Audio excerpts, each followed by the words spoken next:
Welcome to the Massachusetts School of Law Educational Forum. Thank you for joining us. This program is brought to you by the Massachusetts School of Law and is shown nationwide. The topic for today's show, strong women. Was physical strength and is physical strength the path to equality? Query, did being strong really matter for early feminists, and does it matter today? Why are women reluctant to weight train? Do gender differences regarding absolute strength exist? And how does one get stronger? Sheila, what are some of the reasons that you strength train? My main reason is to stay pain-free. I had a severe back accident about 15 years ago. And with exercise and good diet, but mostly exercise, I have maintained a pain-free existence. Just by keeping my muscles strong and acting as a natural girdle to my back and just keeping my bones strong and healthy, I find that, generally speaking, I feel better and have been living a pain-free existence.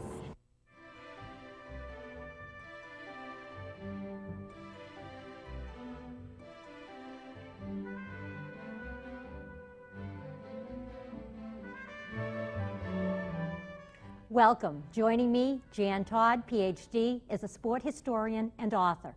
She is a well-known expert on strength training and teaches in the Department of Kinesiology and Health Education at the University of Texas. Jan's interest in the academic study of strength and exercise grew from her personal involvement in the sport of powerlifting. In addition to holding numerous world records in powerlifting, Jan became the first woman inducted into the Powerlifting Hall of Fame. She is the only woman ever to lift Scotland's famous Dinnie stones. In fact, few men have been able to budge the mighty stones. They weigh 780 pounds. Jan is noted in the Guinness Book of World Records as the first woman in history to lift a combined total of more than 1,000 pounds in 3 classic powerlifting events. Jan, welcome. It is delightful to have you here on the show. Well, thank you. I'm so happy to be here. Thank you, Jan. Also joining me, Terry Todd, PhD, an Associate Professor of Kinesiology at the University of Texas. Formerly, Terry won the national championship in both weightlifting and powerlifting, setting many national and world best records in the process. He has published 5 books and more than 400 articles and lectures around the nation. He has served as a TV commentator and has appeared many times on television. Terry, thank you also for coming from Texas to join us here today. We are truly honored to have you.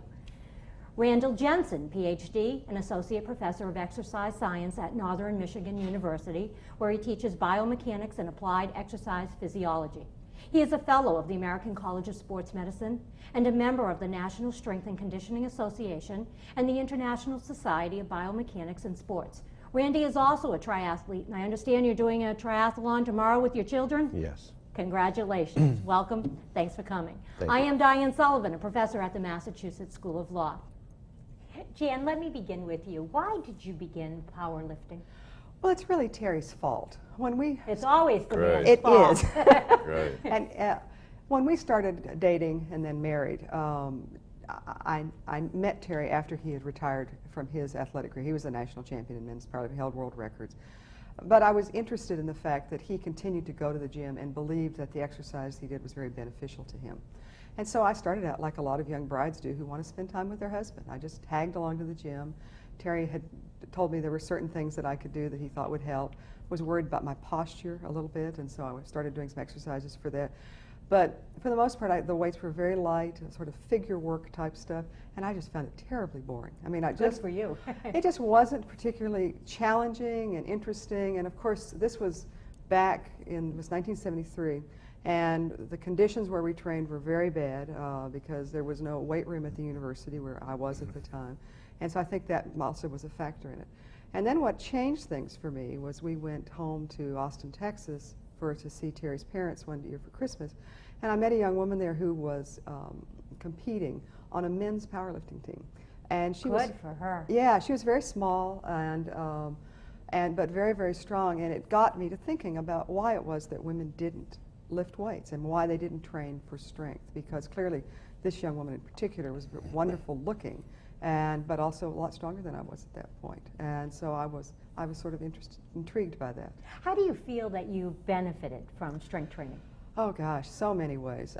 Physically, of course, you know, just it makes life a lot easier for you. You can go through your day and not have nearly as much sort of strain on the body. Things that I have a 200-pound Mastiff, and if I need to pick him up and put him in the pickup truck, I could do that.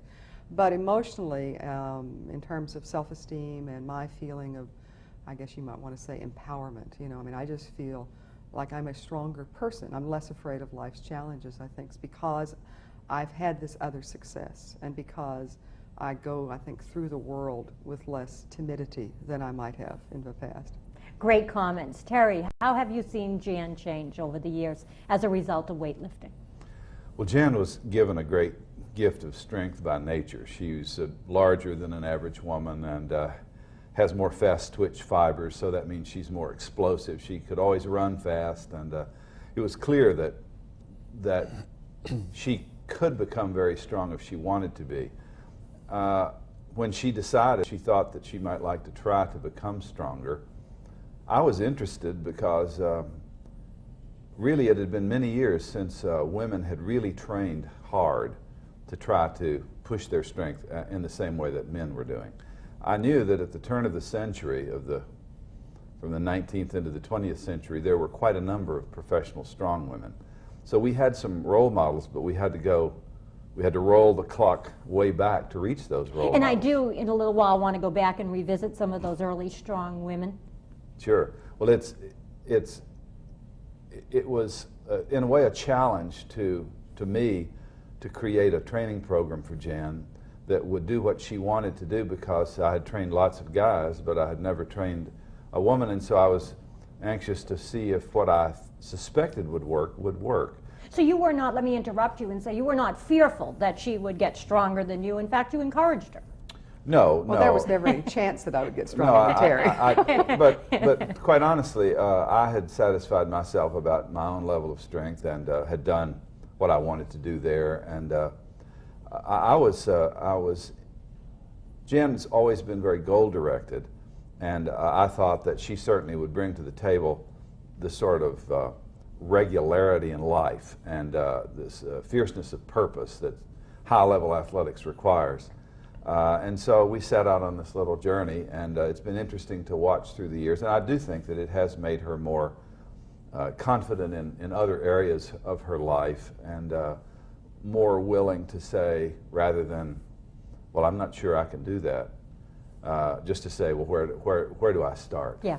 You have written, or at least talked about, the transformation that all people feel when they strength train. Yes, it's the thing about strength training that's different from other kinds of sports. Running shares this, but you have an easy way to determine how you're doing. You can see the efficacy of hard work show up in the gymnasium, because when you go in and you've been training hard, you're stronger. There are more weights on the bar. Or you can lift the same weight for more repetitions.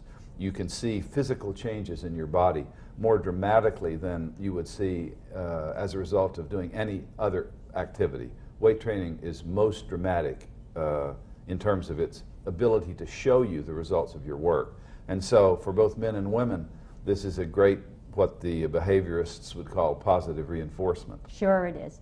Randy, you have two children, as I understand, a daughter and a son. Yes. You'd have them train equally for triathlons? Your daughter the same as Oh, your yes. son? My daughter trains just as hard as my son does. She prefers the swimming aspect quite a bit, and in fact, that's her favorite sport.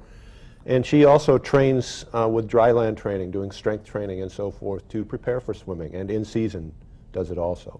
That's terrific. It tells me there's a different world today for young girls, and that's great. Jan, I want to come back to you and ask you, would it be accurate to say that for more than a century, women have lifted weights to gain muscle as well as confidence? Absolutely. I think that we've had eras when there was more of it going on, but as Terry alluded to just a second ago, at the turn, starting in about 1890, there was an era of professional strong women who appeared in the circuses and in vaudeville and in some of the music halls. And many of those women were honored as wonderful athletes. I mean, there was a strong woman named Minerva who performed throughout the North America, down into Mexico, over in Europe. And she was honored by Richard K. Fox, who was the editor of the Police Gazette at the time, also was a big promoter of John L. Sullivan. Minerva lifted right around 3,000 pounds on her back in an exhibition my in goodness. Hoboken, New Jersey in 1895. And there were other women like Katie Sanduina. Sanduina was the centering attraction with the Ringling Brothers Circus in 1911, 1912, 1913. And as part of her act, it was really kind of wonderful. She was married to a man who was quite a bit smaller than she was, because she was about 6 feet tall. And her husband was about 150, 60 pounds. And so she could take him and do the manual arms with him as if he were a rifle and sort of swing him around in different ways. And she could put a 600-pound cannon on her back and walk across the center ring of the circus.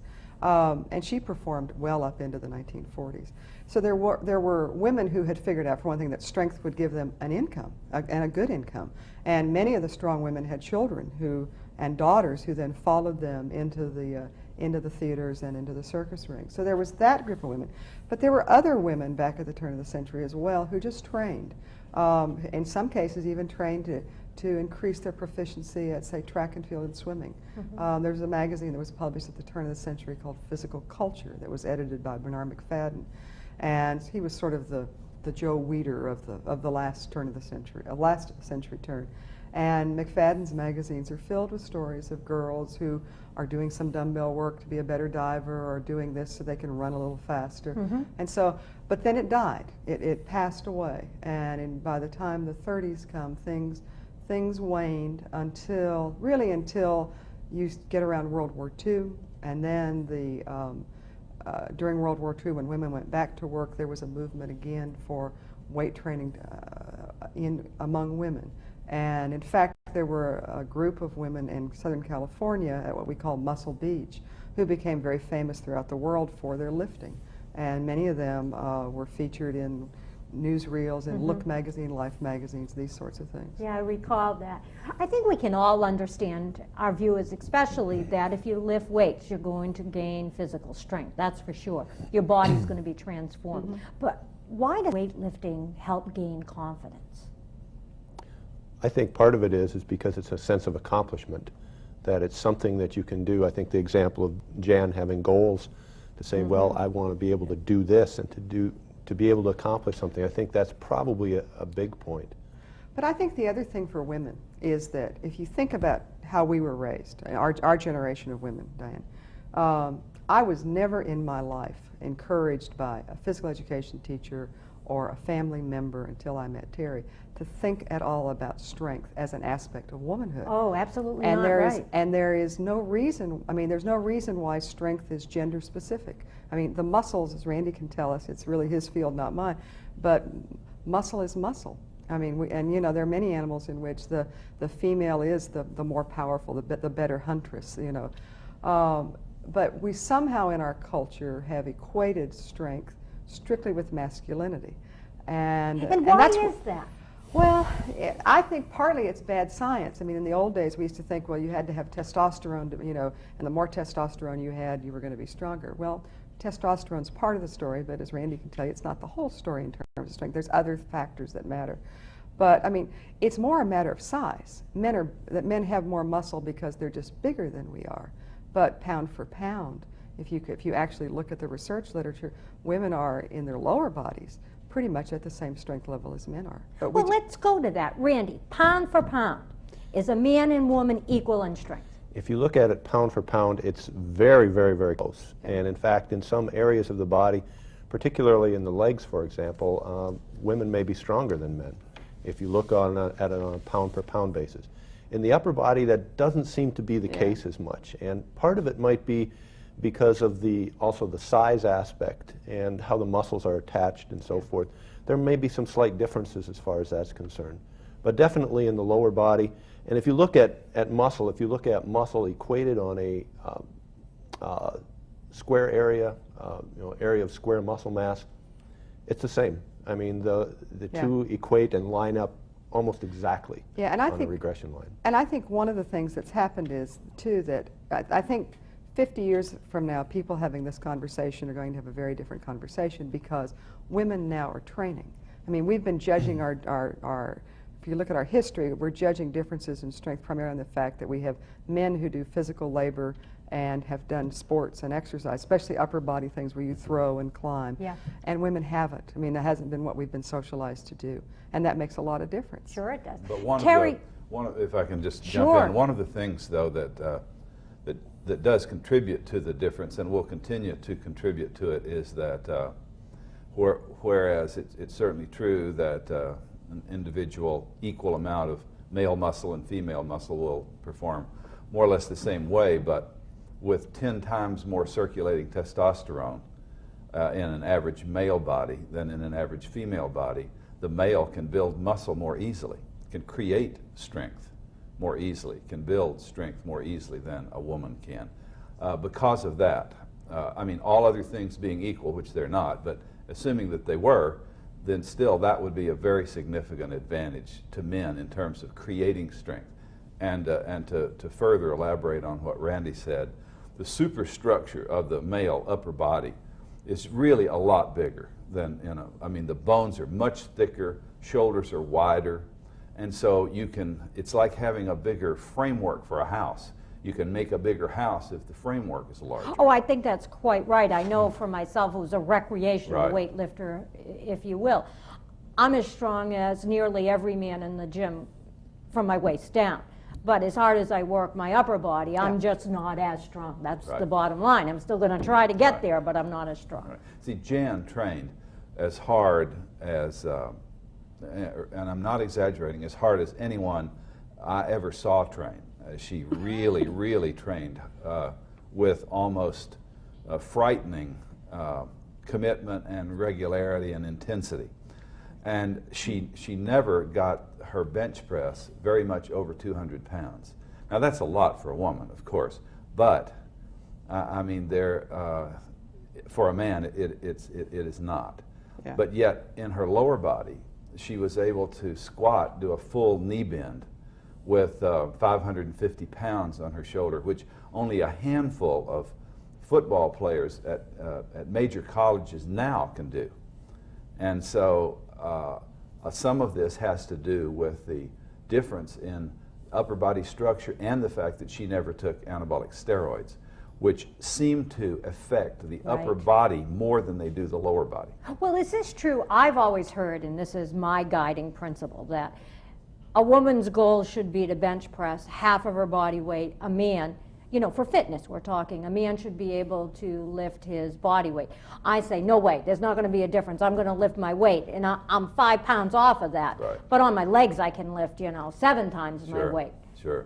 So would you say, for the average woman in the audience that's training, a goal should be to lift half her body weight to bench press? Well, it depends so much on how large the person is. Mm-hmm. It's the ant and the elephant story. Obviously, Jan could outlift all of the women of her era, but she was not outlifting the small ones pound for pound. Mm-hmm. And so, who's stronger? So, in other words, you have to be careful how you create goals so you don't set yourself up for disappointment. But I think the main thing, rather than being particularly concerned about a specific goal, it's maybe wiser to think in terms of goals that represent an area that you reach that's just a little bit ahead of where you are now. And then you just use that as a stairway to the future. Randy, let me ask you a question, something I know women worry about. Women believe if they lift weights, when they weigh in the morning, the pounds are going to be greater. They're going to gain weight from weightlifting. That isn't true, is it? Well, probably the best example I can give on that is looking at when my wife started lifting weights. And one of the things she She's was not here to interested in- defend herself, No, Randy. but that's one of the things that happened is she was concerned that she was not losing any weight. She said, I'm doing all this extra exercise and I'm not losing any weight. And I said, honey, look at your jeans though. They're looser. I said, yes, you may not be losing weight, but you are losing fat and you're gaining the muscle mass. And the two essentially are washing each other out. But the lawyer that I am, I love facts. And what I read in preparing for this show is a woman who begins to weight train, let's say she lifts 2 to 3 times a week, she will gain 1 3/4 pounds of muscle. I mean, I'm sure this is roughly, but she'll gain 1 3/4 pounds of muscle, yet she's going to lose 3 to 5 pounds of fat. So why doesn't she see a decrease in the pounds on the scale? Decrease as the pounds on the scale? Well, I think you may see a slight amount, but you know, even if you look at it from 1 3/4 pounds and 3 pounds, well, that's only a pound difference, or 2 or 3 pounds. It's a very small amount. Plus, we all have daily fluctuations that are moving up and down, and I think probably women even more so with changes through the menstrual cycle. And I think those are all things that are going to affect it to a certain degree. And the other thing you have to remember too is when you begin an exercise program, most of us tend to be a little hungrier. Yeah. And so there's also that factor to consider. You might be losing fat, but you're still maybe eating just, you know, so you're not going to have a big loss. I mean, in my own case, one of the things that I did with my lifting career that was kind of interesting to me was I actually weight trained and gained weight on purpose, and then lifted for a while weighing as much as 225, 230 pounds as a heavyweight. And then I went, while lifting, all the way down to the 148-pound class, competed at the 148-pound class, broke world records at 148, and trained throughout that whole process too. So, I mean, it can be done, but it just takes a certain amount of discipline. Oh, sure. And for most recreational trainers or people, you know, many women now are more concerned about the osteoporosis issues, and so they're in the gym for those kinds of concerns rather than doing what I was doing, which was trying to be the strongest woman ever. You know, that was sort of my goal.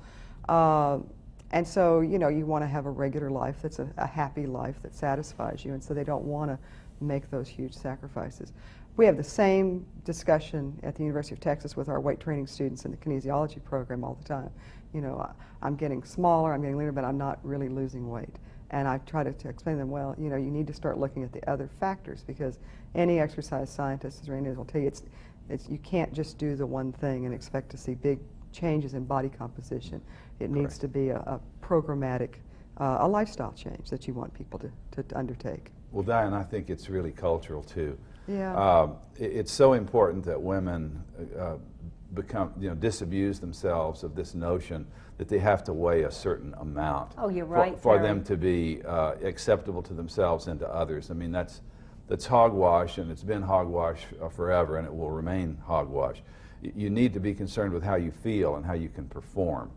That's the main thing. I mean, one of the, I hate to brag on Jen, but the fact that she was willing to gain weight. I mean, no one thinks anything. A guy wants to go out for a football team or throw the shot or whatever, and he trains with weights and eats a lot, he gains. Everybody's, hey, you're looking good, you're getting bigger, you know, this is great. But for a woman to do what Jen did was unheard of. It was revolutionary. It was strange, and yet it was not something I urged her to do. She just realized that she was able to lift more weights when she was heavier. Oh, absolutely, And, yeah. and also, she was facing at that time opposition from women, other women who were coming into the sport of powerlifting and using anabolic steroids, which gave them a huge advantage over her. And so it was a way to fight the drugstore with the food store. And but she was willing to do that, knowing that she could lose the weight and put herself back down when she wanted to. But women really should just forget about that. Train, exercise, eat correctly, get some rest, and let your body weigh what it wants to weigh. You know, there are plenty of people who will give you all the approbation anyone needs. Great comments, Terry. Randy, I read that unless a woman starts to weight train by the age of 40, and Jan, I think you even wrote about this, that woman will start to lose her muscle. And in fact, at the age of 40 and over, she's going to lose, and the numbers vary, but at least 1/3 a pound of muscle every year, and some statistics are higher. And that's going to be replaced with fat. So I guess my question is, to halt the aging process, is the answer weightlifting? I think it's one of the answers. And the reason I say it's one of the answers is that it helps to increase or maintain, even if not an increase, but to at least maintain muscle mass. And I guess I shouldn't even back off on the gains. You can see the gains after also. There have been some studies that have been shown, even with individuals later in life, that have shown some gains. They may not be huge gains. Obviously, we're going to see our greatest gains when we're younger. But even seeing gains that might take place in the 60s and 70s. They are not, again, going to be huge gains, but you'll see some at that point. And I think that in that aspect, it's imperative for women to do strength training, probably men too, but I think it is probably for all of us as we continue to age. I have a PhD student right now at the University of Texas who's working with a geriatric population, and his name's Larry Henry, and Larry's interest is in the fact that so many people are put in rest homes not because of any other factor than that they are not physically strong enough to go through daily life. For instance, there are people who become so, their hand strength becomes so poor that they can't even handle doorknobs anymore. They still have their mental faculties, but just the little things are the problems. And that's why it's really important for older adults, I believe, to try to do something with some resistance exercise just to make life easier. Just like when I tell my women in my classes, I said, you know, those children you're going to have in the next 5 years are not going to get lighter as they grow. You know, those bags of groceries don't get lighter as we get older.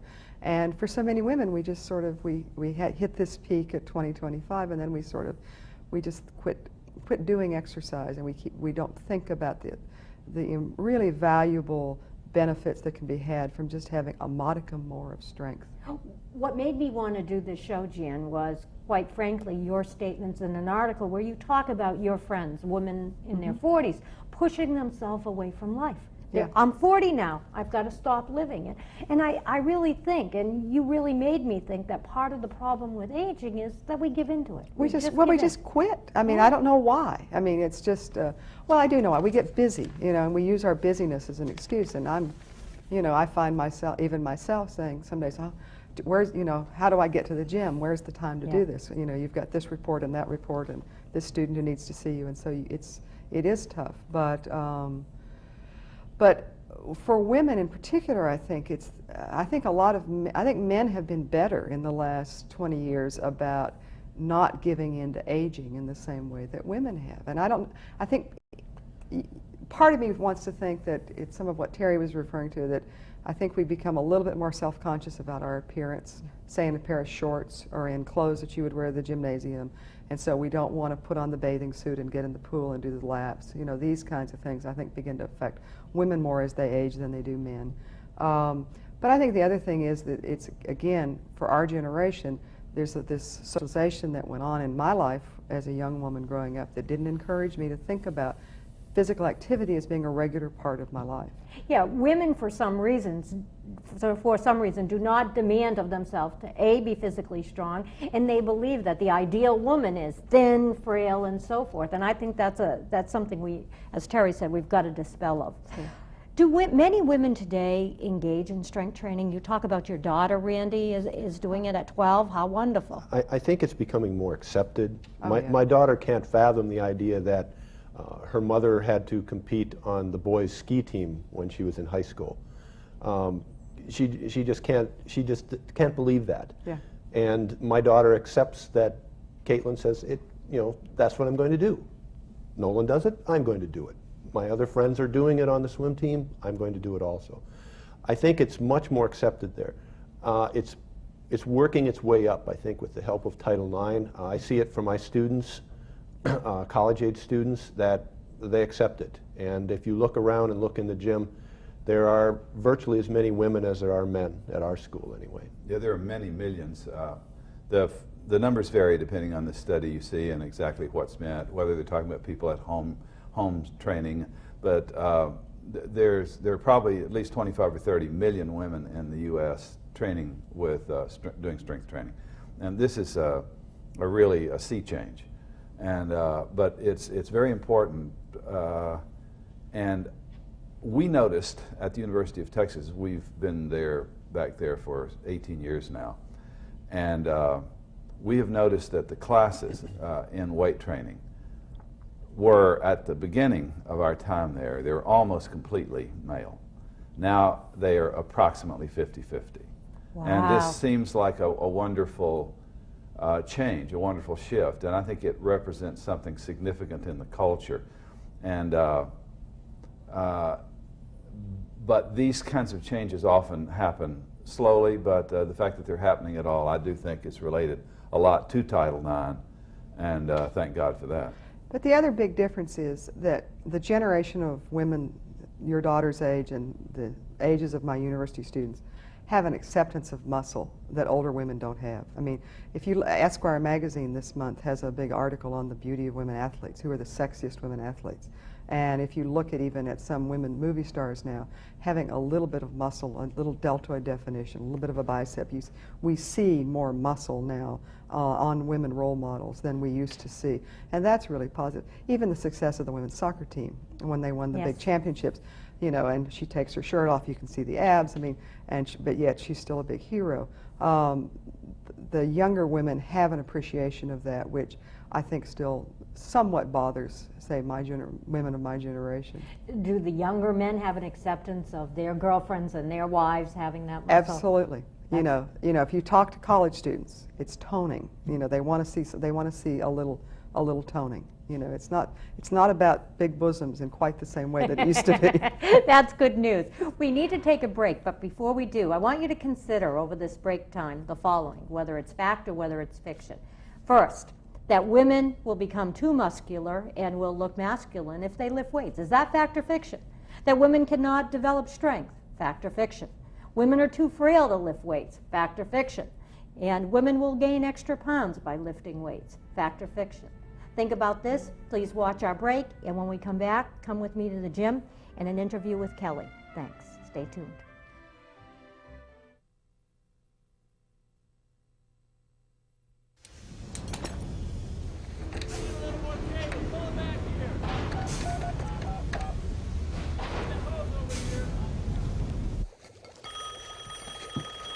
Hey, Brianna, what was that math assignment? Hello? Hi, honey. What are you doing? Doing homework with my friends. Aren't I supposed to? Just called to say hi, that's all. Hi? That's all? Yep. Dad, that's so cool. But hey, coolness runs in our family. Well, I was thinking that I need my allowance a little early. What a coincidence. I need someone to clean the garage for me. Really? Family. I'll see you tonight, Dad. Isn't it about All right. time? I love you. I love you too, Dad. From the Church of Jesus Christ of Latter-day Saints. Before you know it, she talks. Before you know it, she walks. Before you know it, she knows you. Before you know it, she has a heart. Before you know you're pregnant, when your baby's no bigger than a grain of rice. Before she's a twinkle in your eye, that's when you need to take folic acid every day. After that, it's too late to prevent some serious birth defects. Folic acid now, before you know it.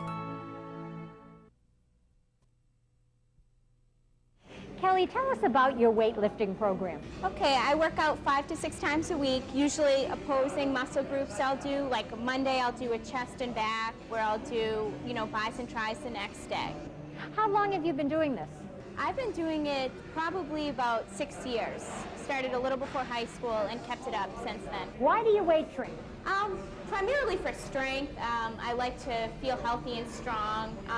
Second reason would be stress reduction. I think it's a good way to release stress throughout the day. Do you have any special tips for our audience? Frequency. You need to get in the club, 4 to 5 times a week. Otherwise, you're not going to see benefits, and you're certainly not going to reap the benefits just coming, twice a week. Last question I have for you is, how do you fit it into your otherwise very busy schedule? You have to fit it in. It's the top of my list. It's the first thing I think about, throughout the week. It has to be in my schedule. Otherwise, I'm not productive with anything else. Welcome back to the Educational Forum. Before we left for break, I left our audience with a couple questions I'd like our expert panel to answer. Fact or fiction? Women become too muscular and they'll look masculine if they lift weights. Fiction. Fiction. Fiction, and that's my final answer. Women cannot develop strength. Fact or fiction? Fiction. Fiction. Definitely. Fiction. Women are too frail to lift weights. This better be fiction. I think if they don't do anything, they will be frail. Once they start to lift, they'll build. And lastly, women will gain weights.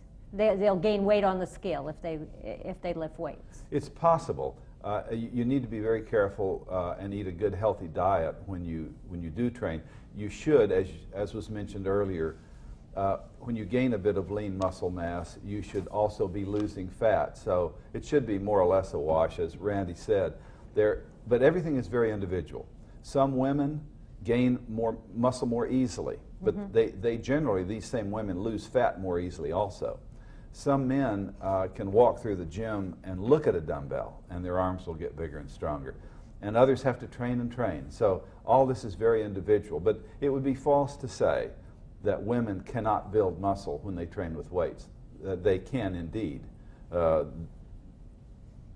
fact of the matter is, however, it's muscle that enables us to move in space and do well in sports and be healthy and burn fat. And so it's what moves us through the world. It's important, and we shouldn't shun it. We should celebrate it. Great comment. Jan, let's revisit history for another moment. Our foremothers, going back to the people that were instrumental in the right to vote, would it be accurate to say that these people, like Elizabeth Cady Stanton, believed that physical strength was necessary so you would not be perceived as a woman that could be dominated? One of my research interests has been the history of women's exercise, and when I was looking at the 19th century in particular, because I am a feminist and I'm very sensitive to those sorts of issues, I was amazed at how often references to strength and the lack of physical strength in women was referred to by some of these early women suffragists like Elizabeth Cady Stanton and some of the other pioneers for women's rights as one of the real reasons for women's lowered status in the culture.